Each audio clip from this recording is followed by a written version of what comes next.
With Doubtnut, get instant video solutions to all your maths, physics, chemistry, and biology doubts. Just click the image of the question, crop the question, and get instant video solution. Download Doubtnut app today.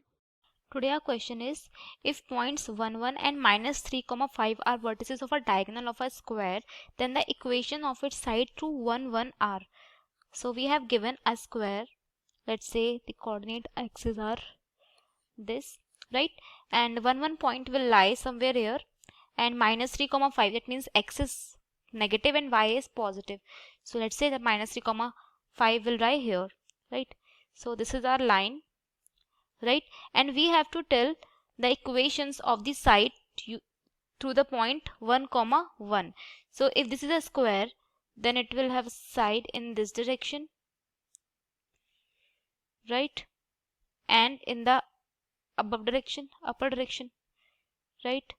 Like this. So basically we have to tell the equation for these two lines, right? And we know if this is a square, then this will be 90-degree angle, right? And this will be our diagonal, right? Because this is given that this is a diagonal. So diagonal bisects the angle into two parts. So we can say that this angle will be 45 and this will also be 45. So we'll write the name minus 3, 5 and 1, 1. So slope for this line will be, let's say this is your m0. So slope for this line will be y2 minus y1, that means 1 minus 5 upon x2 minus x1, that is 1 minus minus 3, that means 1 plus 3. So this will become minus 4 upon 4, that means minus 1. So slope is minus 1 for this line. And we know that if we have two lines such that the angle between them is theta and the slope of above line is m0 and slope of the line below it has slope m1, then we can find out the theta between them by using the formula m0 minus m1 upon 1 plus m0 m1. Right, this is what the formula for tan theta. So in this case, let us find out the equation for this line first.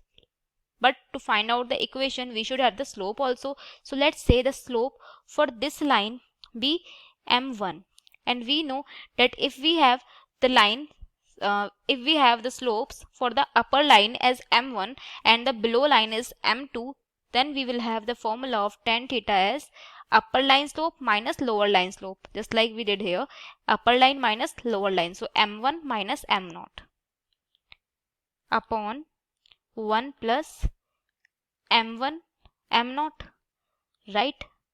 Here our m0 is minus 1, so m1 minus minus 1 upon 1 minus m1, right? And tan theta is given to be, theta is your 45, so it will become tan 45 degree.